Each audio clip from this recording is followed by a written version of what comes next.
अस्सलाम वालेकुम dear student. आज हमने नाइन्थ क्लास की जो केमिस्ट्री है इसका chapter number 9 group properties and element को डिस्कस कर रहे हैं। इसका लेक्चर नंबर 2 है बेटा हमारे पास के properties of group number 17 elements. ये जो हमारा पीरियोडिक टेबल है इसके अंदर एलिमेंट्स को हमने दो तरीकों से अरेंज किया हुआ है, या ग्रुप की फॉर्म के अंदर है या पीरियड की फॉर्म के अंदर है। तो आज हमने इसे ग्रुप की फॉर्म के अंदर इसको स्टडी करना है कि ये जो ग्रुप होते हैं इनकी खसूसियात क्या हैं, इनकी प्रॉपर्टीज क्या हैं। तो हमारा आज का टॉपिक जो है वो properties of group number 17 element, यानी सेकंड लास्ट जो ग्रुप हमारे पास आता है उसको हम 17 ग्रुप कहते हैं। तो यहाँ पे बेटा फ्लोरीन है, क्लोरीन है, ब्रोमीन है और आयोडीन है। तो इन एलिमेंट्स की प्रॉपर्टीज को आज हम डिस्कस करेंगे। इम्तिहानी नुक्ता नजर से देखा जाए तो ये आपके पास एक लॉन्ग क्वेश्चंस के तौर पर आएगा। वहां पे ये लिखा जाएगा कि right the properties of group number 17 elements के प्रॉपर्टीज को आप लिखें, या यहाँ से शॉर्ट और एमसीक्यूज तो लाजमी आएगा। कौन कौन से शॉर्ट बनेंगे वो हम आपको आगे चल के बताते हैं। तो सबसे पहली बात यह है कि इस ग्रुप के अंदर रहने वाले जो एलिमेंट्स हैं वो ये 5 हैं, फ्लोरीन, क्लोरीन, ब्रोमीन और आयोडीन। इसका छठा एलिमेंट जो है वो एस्टाटीन है। एस्टाटीन जो होता है वो एक रेडियो एक्टिव एलिमेंट है, यानी खुद ही टूटता फूटता रहता है, इसलिए उसको यहाँ पे हम काउंट नहीं कर रहे। तो बेटा सबसे पहले इनके अंदर इलेक्ट्रॉन की तरतीब कैसे होती है उसको हम देखते हैं। तो ये बेटा इलेक्ट्रॉन की तरतीब इसकी यूं होगी कि इनके लास्ट शेल के अंदर जो सब शेल है एस के अंदर 2 इलेक्ट्रॉन होंगे और पी के अंदर बेटा इनके 5 इलेक्ट्रॉन होंगे। हमारी बुक के अंदर थोड़ा इसे मिस्टेक हो गया, वहां पे उसने पी नहीं लिखा, तो आपने लिख लेना है कि एस के अंदर हमेशा 2 इलेक्ट्रॉन होंगे और पी के अंदर बेटा इसके क्या होंगे, 5 इलेक्ट्रॉन होंगे। कैसे? जैसे आपके पास ये फ्लोरीन है, इसके पास टोटल 9 इलेक्ट्रॉन होते हैं, 1s में 2 होंगे, 2s में 2 होंगे, 2p में बेटा इसके जो है वो 5 होंगे। तो आप देखें इसके 2s में 2 इलेक्ट्रॉन है और 2p में इसके 5 हैं।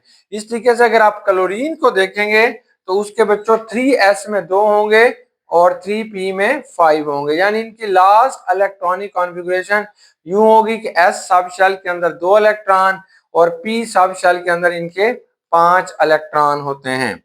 अब हम आते हैं इलेक्ट्रोनेगेटिव एंड नॉन मेटल्स। ये जो फ्लोरीन, क्लोरीन, ब्रोमीन है इनकी खसूसियात कैसी हैं। तो पहली बात यह है कि ये नॉन मेटल है। नॉन मेटल क्या होते हैं? ऐसी species which have tendency to accept electron. ये आसानी के साथ बेटा इलेक्ट्रॉन को एक्सेप्ट करते हैं। टू एक्सेप्ट इलेक्ट्रॉन, इलेक्ट्रॉन को आसानी के साथ ये एक्सेप्ट करेंगे। जो इलेक्ट्रॉन को एक्सेप्ट करता है उसे आपने नॉन मेटल्स कहते हैं।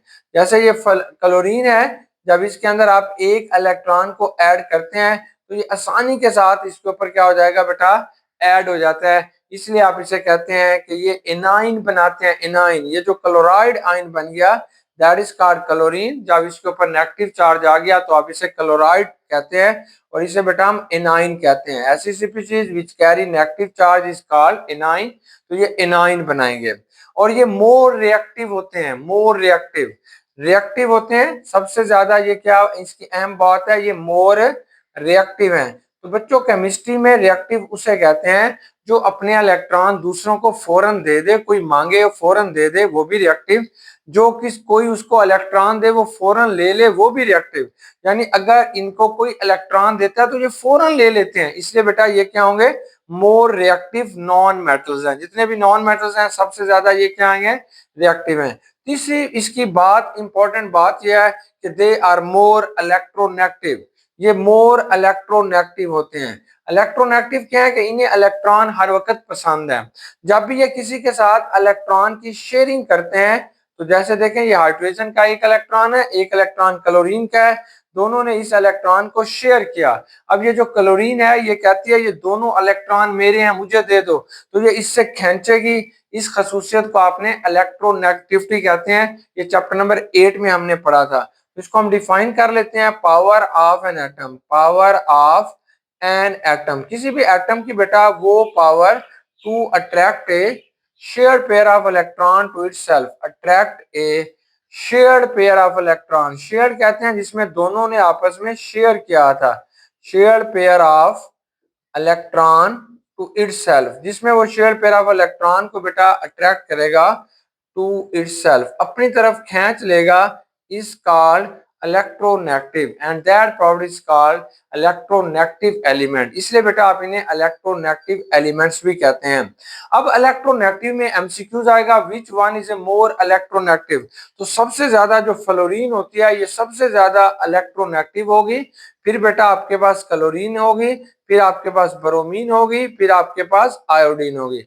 जैसे जैसे इनका साइज बढ़ता जाएगा तो ये शेयर पेयर ऑफ इलेक्ट्रॉन को अपनी तरफ खींचने की ये जो ताकत होती है वो भी आहिस्ता आहिस्ता क्या हो जाएगी, कम हो जाएगी। अब हम इनकी एक फिजिकल प्रॉपर्टीज देखते हैं, melting point, boiling point and atomic size. तो हम जानते हैं कि इनके टॉप से बॉटम की तरफ जाते हुए इनके एटॉमिक साइज इंक्रीज होते हैं। मतलब जैसे आपके पास ये फ्लोरीन है, ये बेटा क्लोरीन है, ये ब्रोमीन है, ये आयोडीन है। फ्लोरीन छोटे साइज की है, क्लोरीन इससे बड़ी है, ब्रोमीन इससे बड़ी है, आयोडीन इससे बड़ी है। अब ये सवाल आता है why iodine has a bigger size than fluorine, because iodine के अंदर नंबर ऑफ इलेक्ट्रॉन्स फ्लोरीन से कहीं ज्यादा है, इसलिए इसके अंदर नंबर ऑफ शेल भी ज्यादा है। Because it has a greater number of shell and greater number of electron as compared to fluorine. Due to this reason it has a larger size than that of fluorine. इसका size बड़ा होगा। जब जिसका size बड़ा होता है तो उसका मेल्टिंग एंड बॉइलिंग पॉइंट क्या होगा, तो बेटा ये टॉप से बॉटम की तरफ चलते हुए they can be form diatomic molecule. जिस चीज के अंदर ये ज्यादातर पाए जाते हैं वो डाई एटॉमिक मॉलिक्यूल हैं। डाई का मतलब है दो दो, एटॉमिक मीन एटम जुड़े हुए होते हैं, मॉलिक्यूल्स मीन मॉलिक्यूल। ये डाई एटॉमिक मॉलिक्यूल्स हैं। मतलब जैसे फ्लोरीन है ये खाली F की शक्ल में नहीं पाई जाएगी, F2 की शक्ल में मिलेगी। क्लोरीन भी बेटा Cl2 की शक्ल में, Br2 और I2। अब आप देखोगे किसका मेल्टिंग एंड बॉइलिंग पॉइंट ज्यादा है। अगर आप टॉप से बॉटम की तरफ मूव करते हैं तो इनके अंदर इंटर मॉलिक्यूलर फोर्सेस इंक्रीज होती हैं। इंटर मॉलिक्यूलर फोर्सेस, इंटर का मतलब है आपस में, मॉलिक्यूलर फोर्सेस, इनकी इंटर मॉलिक्यूलर फोर्सेस जो होती हैं इंक्रीजेस डाउन द ग्रुप, ये इंक्रीज होती हैं, इंक्रीजेस डाउन द ग्रुप, ये ऊपर से नीचे की तरफ जाते होते हैं, जाते हुए इंक्रीज हो जाएंगी। ड्यू टू दिस रीजन इनके melting and boiling point increases. Melting and boiling point जो होंगे वो भी बेटा टॉप से बॉटम की तरफ जाते हुए क्या हो जाएंगे, इंक्रीज हो जाएंगे। मतलब यह है कि फ्लोरीन का मेल्टिंग एंड बॉइलिंग पॉइंट कम है, फ्लोरीन का कम है, इससे ज्यादा बेटा क्लोरीन का होगा, उससे ज्यादा ब्रोमीन के होंगे, सबसे ज्यादा जो मेल्टिंग एंड बॉइलिंग पॉइंट होंगे वो आयोडीन के होंगे। Why? Because iodine has a strong intermolecular forces as compare to fluorine, chlorine and bromine. Due to this reason iodine has a strong melting and boiling point या greater melting and boiling point, उनसे इसका ज्यादा हो जाएगा क्योंकि इसके atoms के अंदर जो फोर्स ऑफ अट्रैक्शन है वो स्ट्रॉन्ग है। नेक्स्ट बेटा जो हमारे पास आ जाता है why they are called halogen. Why called halogens, तो आप इन्हें हैलोजन्स का नाम क्यों देते हैं? तो बेटा इनको हैलोजन्स का नाम आप इसलिए भी दे रहे होते हैं क्योंकि जब ये अल्कली मेटल्स के साथ, हमारे पास जो फर्स्ट ग्रुप होता है उसे अल्कली मेटल्स कहते हैं, जो पीरियोडिक टेबल में सेकंड ग्रुप होता है बेटा उसे आपने अल्कलाइन अर्थ मेटल्स कहते हैं। सेकंड ग्रुप जो होगा that is called alkaline earth metals कहते हैं। जब ये हैलोजन्स इनके साथ मिलेगा, जब इनमें से कोई भी हैलोजन्स बेटा इनके साथ मिल जाता है देन दे फॉर्म सॉल्ट। इसके बाद जो चीज बनते हैं उसे हम सॉल्ट कहते हैं। Due to this reason they are called halogens. तो what do you mean by halogens? तो हैलोजन्स जो होगा इसका क्या मतलब होता है? हेलो का मतलब होता है सॉल्ट, सॉल्ट बनाना, और जन्स का मतलब होता है जनरेट करना, फॉर्मिंग, जनरेट करना, बनाना, दैट इज कॉल्ड जेंस। तो they are salt forming, salt forming, क्योंकि ये सॉल्ट बनाते हैं, सॉल्ट फॉर्मिंग होते हैं, सॉल्ट बनाते हैं, सॉल्ट फॉर्मिंग है। Due to this reason, due to this reason, यही रीजन होती है, they are called halogens. Salt forming है, due to this reason they are called, this reason they are called, they are called halogens. तो आप इन्हें बच्चों halogens कहते हैं। अब इनके कौन से साल्ट है, देखिए आप सोडियम को सबके साथ मिला लीजिएगा, तो ये सोडियम फ्लोराइड है, ये भी एक साल्ट है। सोडियम क्लोराइड जो हम रोज खाते हैं, खानों के अंदर कॉमन नमक है। सोडियम ब्रोमाइड है और ये सोडियम आयोडाइड है। ऐसे आप कैल्शियम के साथ बनाइए, मैग्नीशियम के साथ बनाइए, तो ये सॉल्ट फॉर्मिंग होते हैं, इसलिए आप इन्हें हैलोजेंस का नाम देते हैं। अब क्वेश्चन आता है कि इनकी फिजिकल स्टेट कैसी होती है।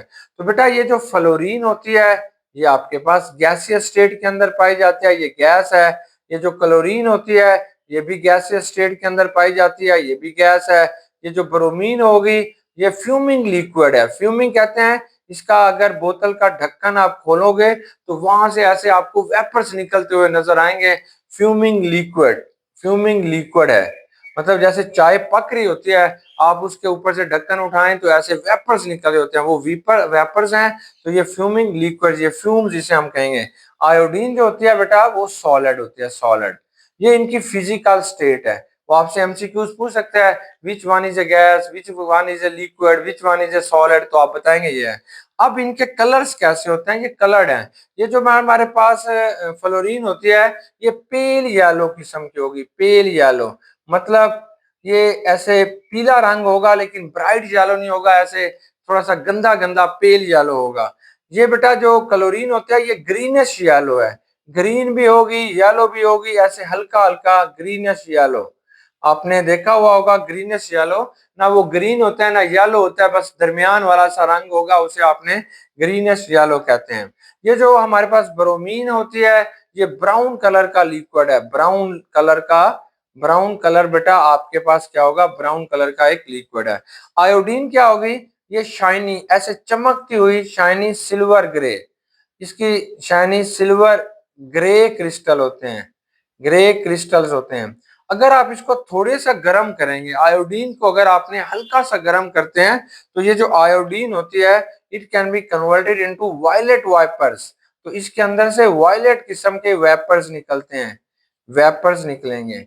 वायलेट वेपर्स बेटा यहाँ से निकलना शुरू हो जाते हैं। तो अगर आप इसको थोड़ा सा हीट करते हैं, गर्म करते हैं, तो ये वायलेट वेपर्स के अंदर कन्वर्ट हो जाते हैं।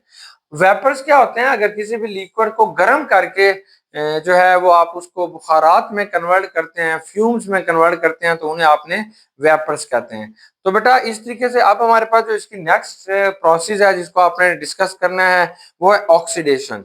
कि ऑक्सीडेशन क्या होगी, तो आपको हाँ दूसरी एक अहम बात यह है कि इनकी जो रिएक्टिविटी है वो टॉप से बॉटम की तरफ बेटा डिक्रीज होना शुरू हो जाती है।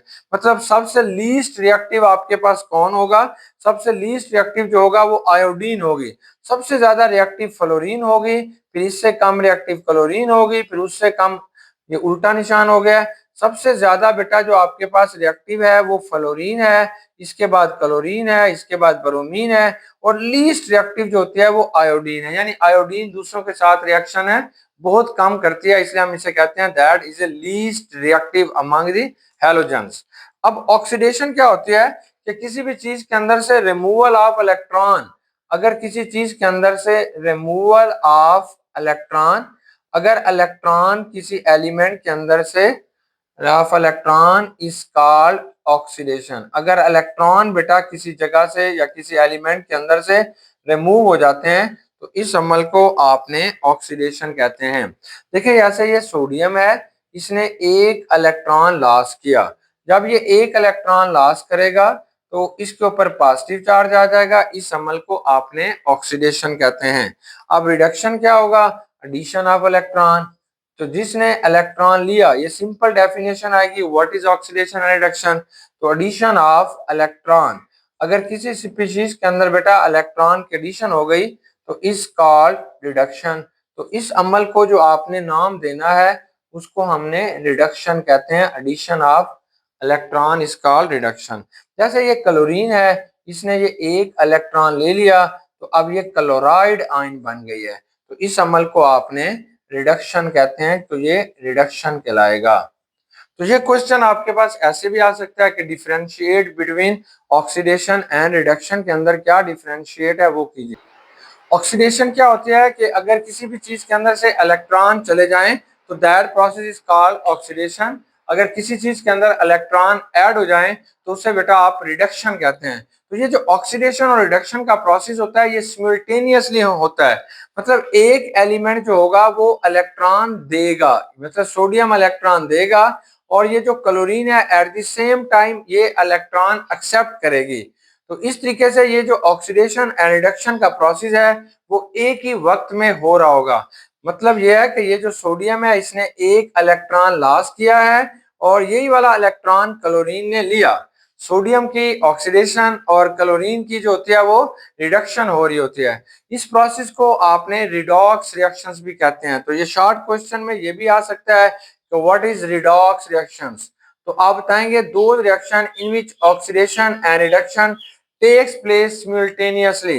अगर ऑक्सीडेशन और रिडक्शन एक ही वक्त में हो रही है, सिमुल्टेनियसली का मतलब होता है एट द सेम टाइम, एक ही वक्त में दोनों प्रोसेस हो रहे होते हैं, तो that is called redox reaction. अब यहाँ पे एक नई चीज भी आपने देखनी है कि ये जो क्लोरीन है इसने बेटा इसकी मदद की सोडियम की ऑक्सीडेशन में, इसलिए आप इस क्लोरीन को कहते हैं ऑक्सीडाइजिंग एजेंट। ये ऑक्सीडाइजिंग एजेंट कहलाएगा। एजेंट क्या होते हैं, अगर कहीं पे भी आप जाते हैं पासपोर्ट बनवाने या कहीं पे भी, वहां पे कुछ लोग अपनी खिदमात देते हैं और उनके बदले आपसे कुछ फीस लेते हैं, उनको आप एजेंट कहते हैं। अब क्लोरीन को ऑक्सीडाइजिंग एजेंट क्यों कहते हैं, क्योंकि it help in oxidation of sodium. तो व्हाट इज ऑक्सीडाइजिंग एजेंट, तो आप कहते हैं ये स्पीशीज, ये एक ऐसी स्पीशीज होती है विच हेल्प, जो कि हेल्प करती है, विच help in oxidation, help in oxidation, जो ऑक्सीडेशन के अंदर हेल्प कर रही होगी, इस कॉल्ड ऑक्सीडाइजिंग एजेंट।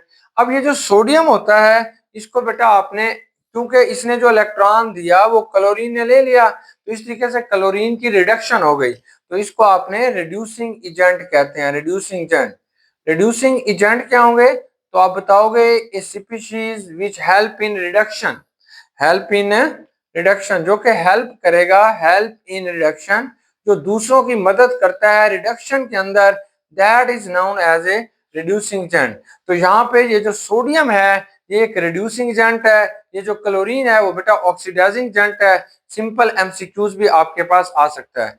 अब आपने बता देना है ऑक्सीडाइजिंग एजेंट, तो आपने बताना है कि ऑल हैलोजेंस, जितनी भी हैलोजेंस होती हैं, all halogens act as a, all halogens, जितनी भी हैलोजेंस होती हैं बेटा act as a oxidising agent. तमाम हैलोजेंस के अंदर ये खसूसियत पाई जाती है कि वो ऑक्सीडाइजिंग एजेंट के तौर पर काम करती हैं, मतलब दूसरों से इलेक्ट्रॉन ले लेती हैं और उनकी मदद कर रही होती हैं ऑक्सीडेशन के अंदर, इसलिए आप उसे ऑक्सीडाइजिंग एजेंट कहते हैं। मतलब ये जो फ्लोरीन होती है ये सबसे स्ट्रॉन्ग ऑक्सीडाइजिंग एजेंट है, फिर क्लोरीन है, फिर बेटा ब्रोमीन है, फिर आपके पास क्या है, आयोडीन है। सबसे स्ट्रॉन्ग ऑक्सीडाइजिंग एजेंट जो होगा वो फ्लोरीन है।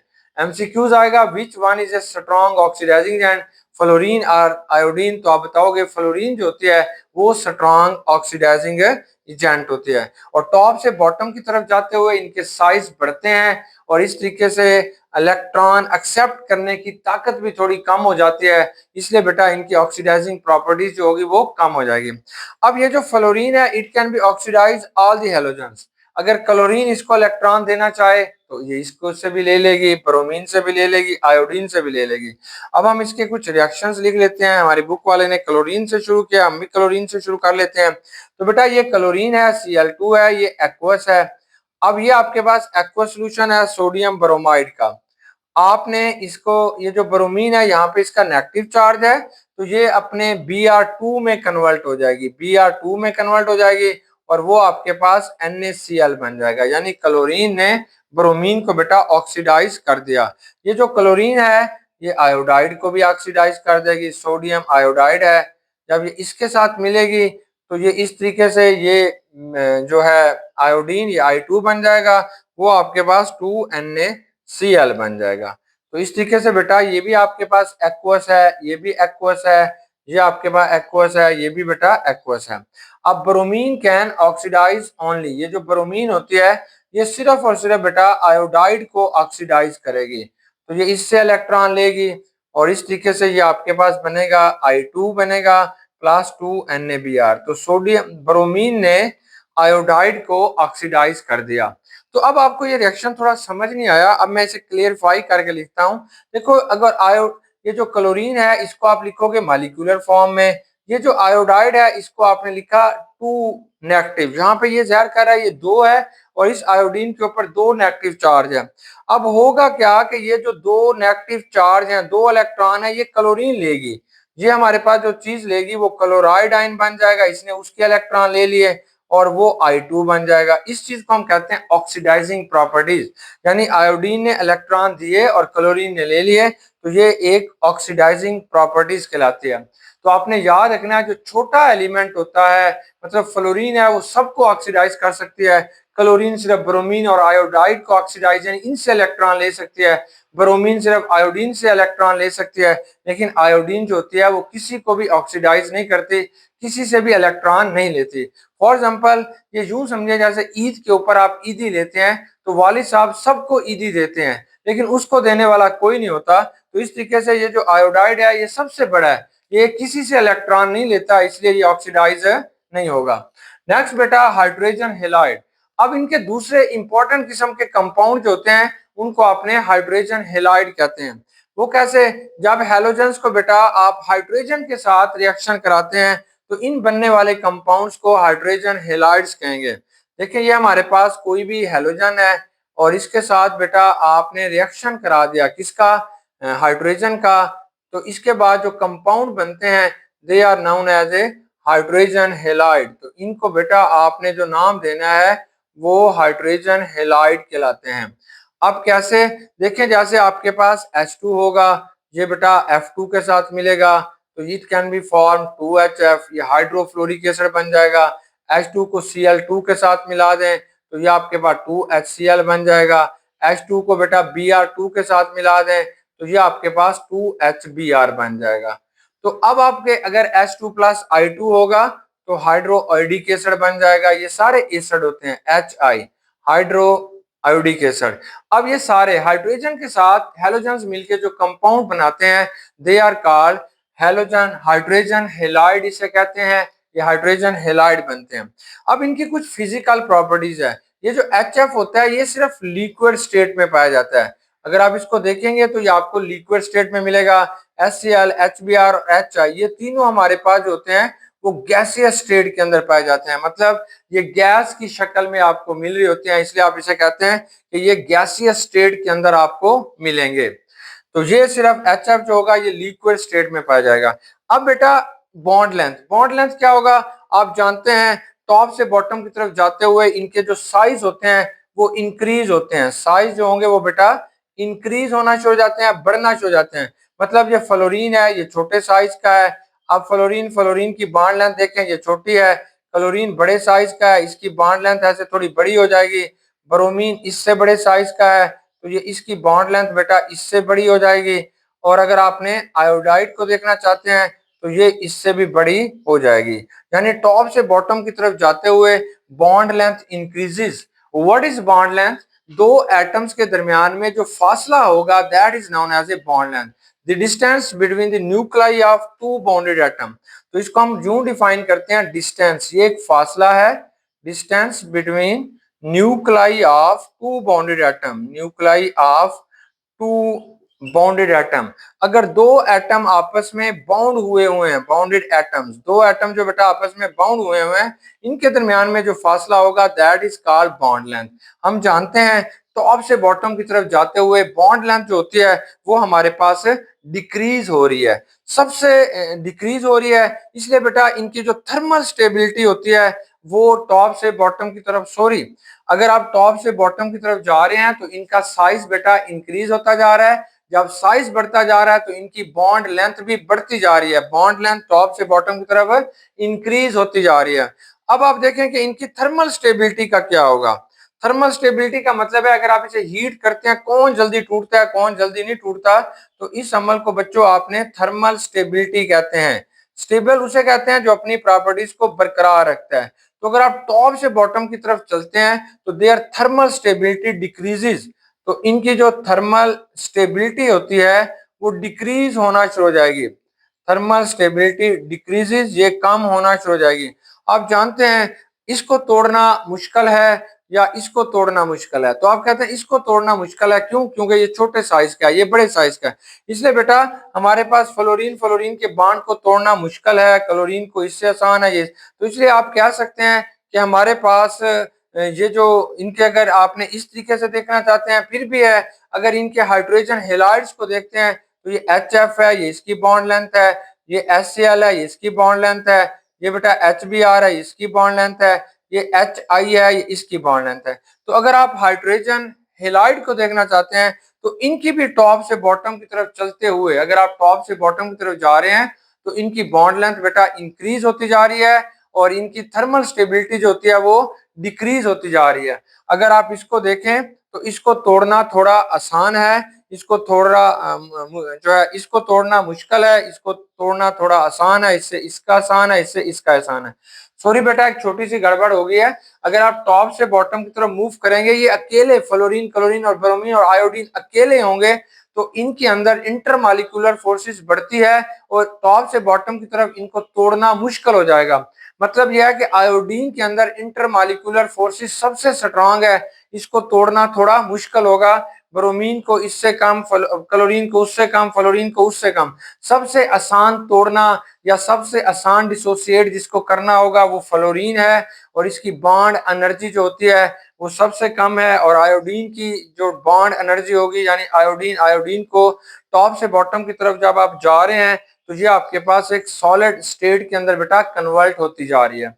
अब अगर आप इन्हें हाइड्रोजन हेलाइड के साथ देखें तो ये काम उल्टा होता जा रहा है।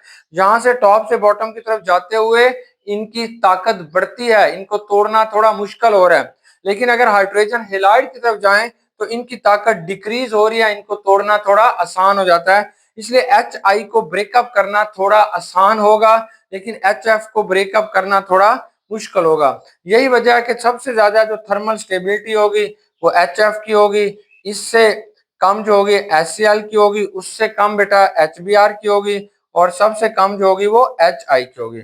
बस लास्ट बात, मुख्तसर सी बात कि अगर आपने टॉप से बॉटम की तरफ जाते हैं, इनको डाई एटॉमिक में देखते हैं, होमो न्यूक्लियर एटॉमिक मतलब एक जैसे देखते हैं, F2Cl2 Br2 I2, तो इनकी जो इंटरमॉलिक्यूलर फोर्सेस हैं वो टॉप से बॉटम की तरफ बढ़ती हैं। इनको तोड़ना, टॉप से बॉटम से इनके तोड़ना थोड़ा मुश्किल हो जाएगा। मतलब ये जो फ्लोरीन है ये बेटा आसानी के साथ टूट जाएगी, क्लोरीन इससे मुश्किल टूटेगी, ब्रोमीन इससे मुश्किल टूटेगी और आयोडीन इससे मुश्किल टूटेगी। लेकिन अगर आपने हाइड्रोजन हेलाइड को टॉप से बॉटम की तरफ ले रहे हैं तो ये अमल रिवर्स हो जाएगा।